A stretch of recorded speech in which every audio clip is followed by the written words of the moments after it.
shifters, entrepreneurs on the move, with your host, Amanda Barr, bringing you power-packed 15-minute conversations with entrepreneurs who share their stories of shifting in life and business to keep on the move. We have such a special guest for our show today. I've got Coach Keyen Lage. Right before Keyen was able to make his pro football dreams a reality, they got ripped from underneath him when he found out about a potential life-threatening injury. Since transitioning out of football, he has helped autoimmune patients with their nutrition and now works with business execs and entrepreneurs on being able to find more fulfillment in their work life and relationships. Welcome to the show, Keyen. Wow, Amanda, that was quite the introduction. You got me blushing over here. Thank you so much. Appreciate that. I know. I could not have said it better myself. Stoked to be here and chat and share some valuable info with your listeners. Yes, and I would love to dive a little bit into your backstory because, you've got pro football, you've got autoimmune, you've got all these things happening. How did you get to where you are today?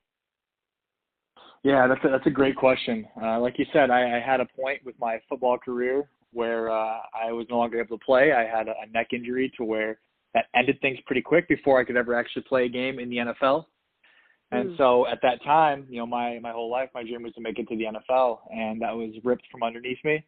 And so when I got done playing, I went back home to South Dakota and just had this desire to help people at a deep, deep level when it comes to their health.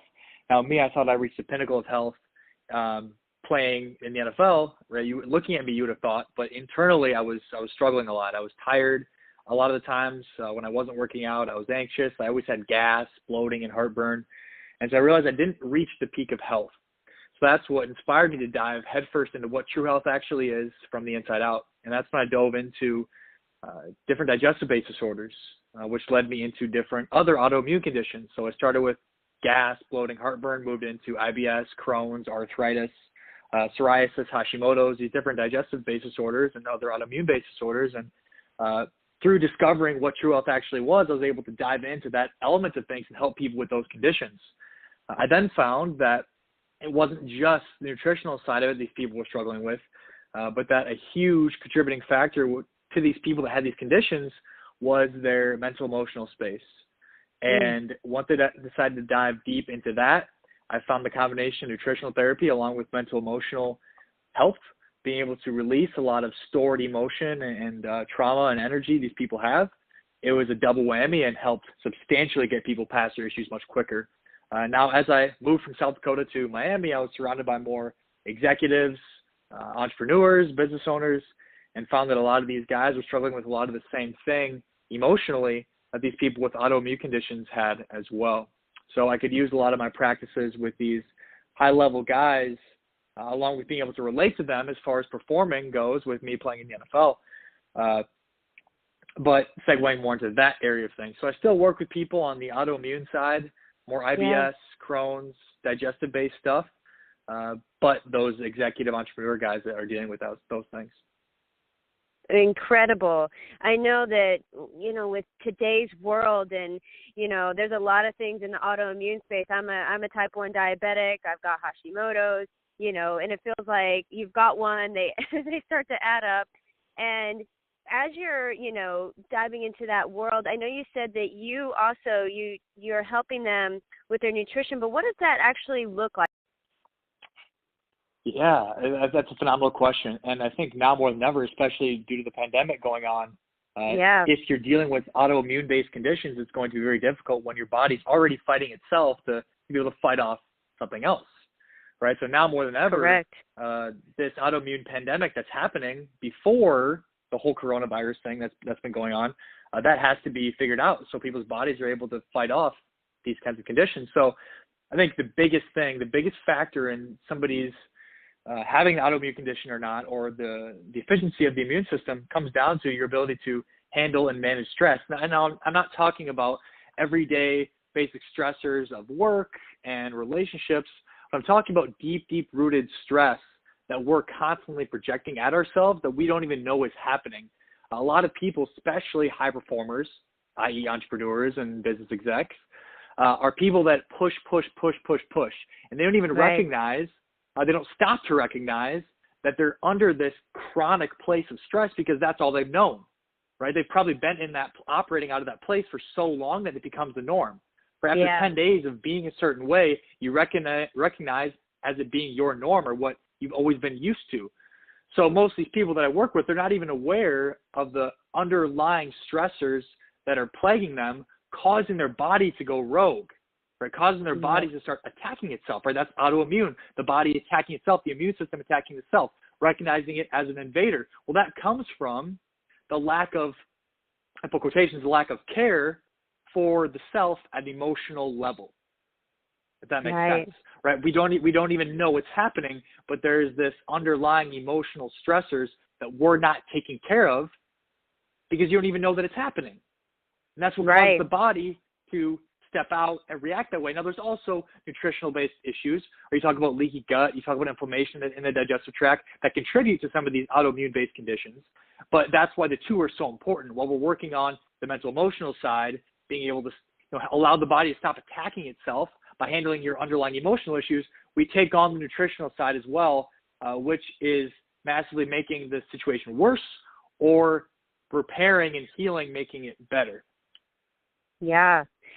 I love that you touched on that. It's like, it becomes your new normal. Like, when I took on my own company and didn't have the level of stress, I physically felt it. So what do you say, if somebody they may not even know they have this kind of stress, what are some of if it's not a full-blown autoimmune, what are some of those symptoms?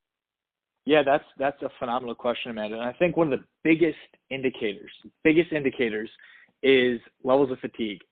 A lot of people I talk to, they say, I'm tired all of the time. I feel like I'm fighting against my body. Or you feel like you need to have caffeine to get yourself through the day. That's a huge commonality in most people I work with. It's coffee in the morning, it's coffee midday, it's coffee at night. It's always using stimulants to keep yourself up, right? And constantly having, right? You can relate to that, I'm sure, in some ways, like in the past, potentially. My coffee sitting next to me. Right, and there's nothing wrong with a cup of coffee, but it's the reliance and dependency because of the fatigue you're experiencing, right? And so if you're having those levels of chronic fatigue where you're always tired and always have brain fog, and always feel like you're in a low mood or always feeling anxious, that's not normal. That's not normal. And I know we as entrepreneurs a lot of the times can convince ourselves that, it's just part of it.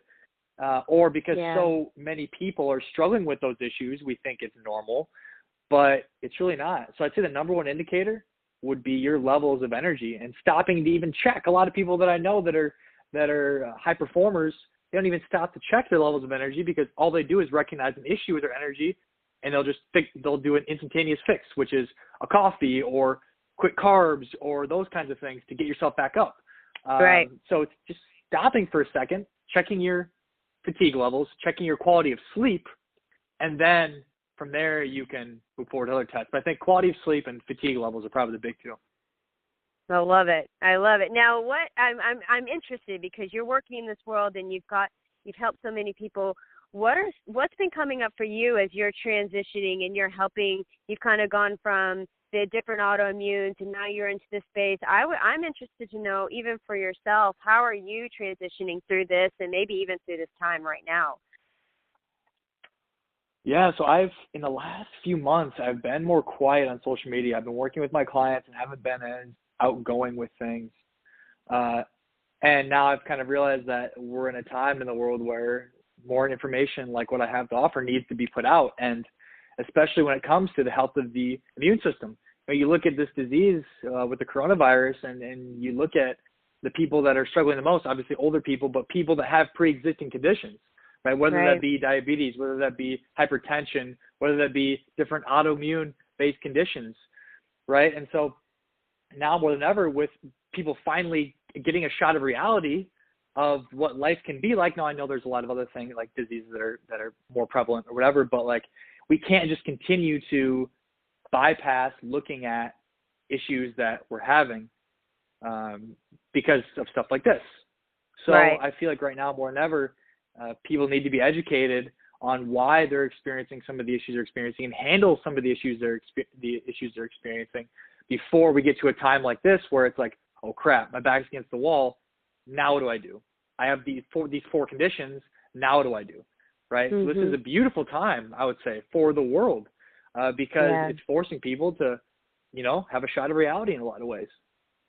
Yeah, and one thing I think at this time, like me having an autoimmune, having diabetes, I watched a preparedness video, like how to be prepared at home and how to be prepared if you went to the hospital.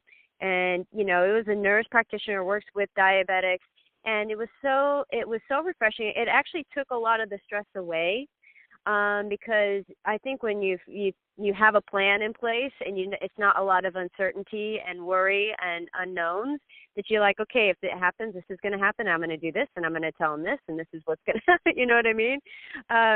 Do you see this happening in your space too? That with more, right now it's very uncertain. Do you feel the stress? I see the stress in my own world. How do you see this affecting people, and how can they kind of calm that down and by building some structure and maybe building a little bit more certainty around them? What's your take on that? Yeah, I think for everybody, this is a relatively uncertain time. Absolutely, when it comes, if it's health or the economy, it's super uncertain. But I think the people that will probably struggle most, and I say this out of the most love possible during this time, is that people that have the most distant connection with themselves, right? You see entrepreneurs and high-level executives and people that have so much success externally, right? They have the job, they have the money, they have the independence, they have the car, they have the women or the man. They have all these things, and they rely on all these external things to give them their source of joy. And so now those things are taken away, and you have to sit with yourself and be alone with yourself. It's one of the scariest things in the world because a lot of these people, the high performers, never take the time to actually check in with themselves and listen to themselves and see how they're doing, right? Which is why a lot of these high performers are people that end up getting some of these conditions, getting sick. They never stop because they're always going a million miles an hour. And so what I found is that it's causing people to actually say, wow, how am I doing in this quarantine time? Am I able to sit with myself and actually be okay with listening to my thoughts? Because most of the time I'm so used to just going and going and going and ignoring my thoughts completely and just looking forward. And so I think, like I said, this is the beautiful time for people to be able to say, hey, hold on, I can't even sit with myself for an hour without getting anxious and shaking. There's something wrong with that, right? Yeah. There's something wrong there, that you should be able to sit with yourself and be okay with the things that come up.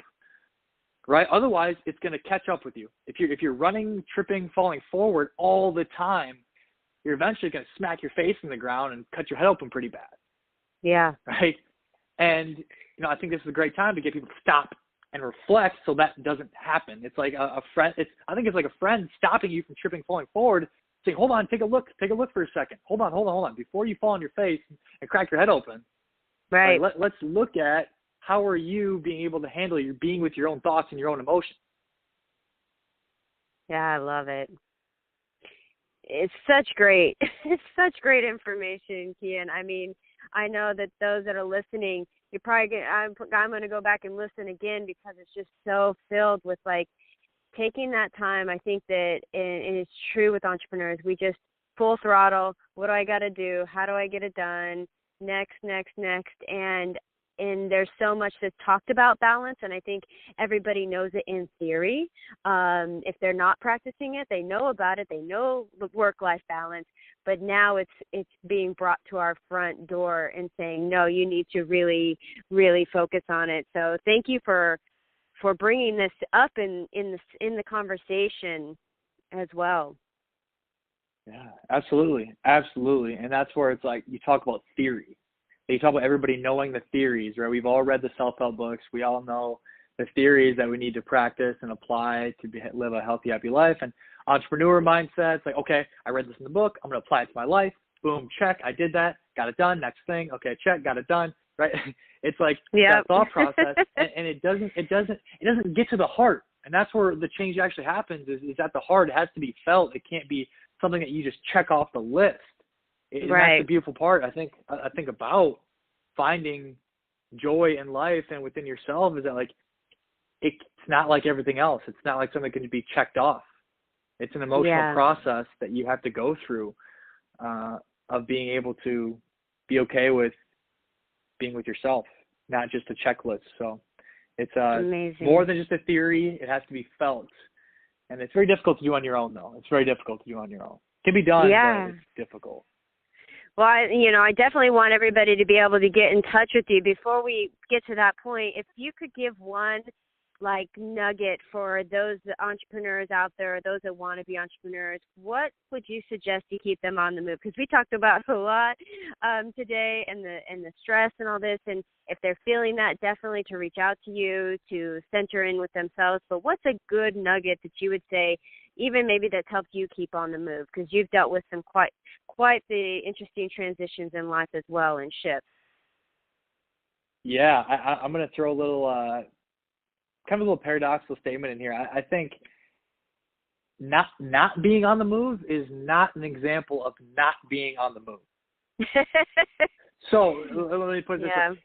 The times when I've had the greatest push forward in my life have been transition periods.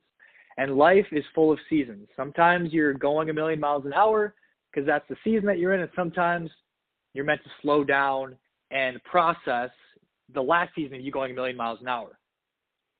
Right? And so there's going to be times when you need to stop and slow down and to process everything that you just did and that you accomplished in order to gain clarity moving forward. And if you're always tripping, falling, I referenced that earlier, tripping, falling forward, sometimes you're not able to look up and say, okay, what direction am I going? Because you're so worried about just reacting and falling forward more and more and keeping things going. But sometimes stopping and slowing down and take some time to feel where you're at, like checking in with yourself. Ask yourself, okay, how do I feel right now? Am I fatigued all the time? Am I tired all the time? Are things in my business actually going well, or am I fighting against a brick wall? Like, having that reflection time with yourself to just have that conversation is not an example of not moving forward.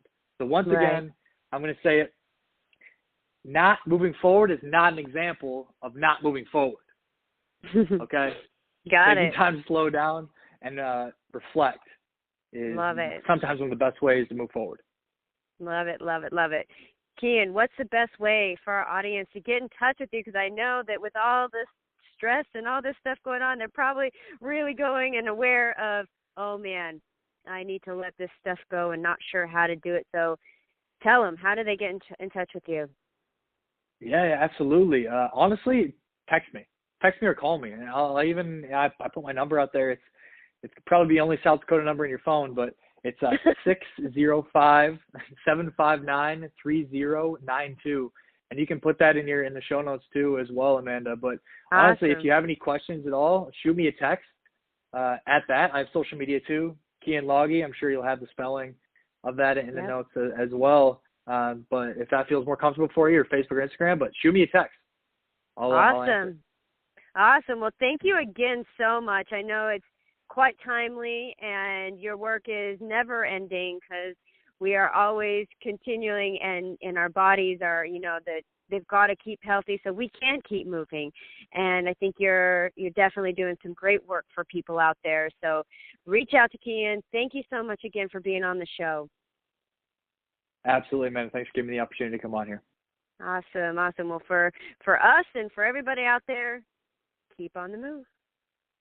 We hope you enjoyed the episode today. We appreciate each one of you for listening and hope you left inspired and motivated to keep on the move. If you think this episode might help or inspire someone else, please share. Don't forget to subscribe and keep in the loop to hear more incredible stories of entrepreneurs like yourself on the move. Thank you for our supporters, RTB Capital Group, Financial Powerhouse, Callcast, and Power Podcasting. Now, get out there and keep on the move.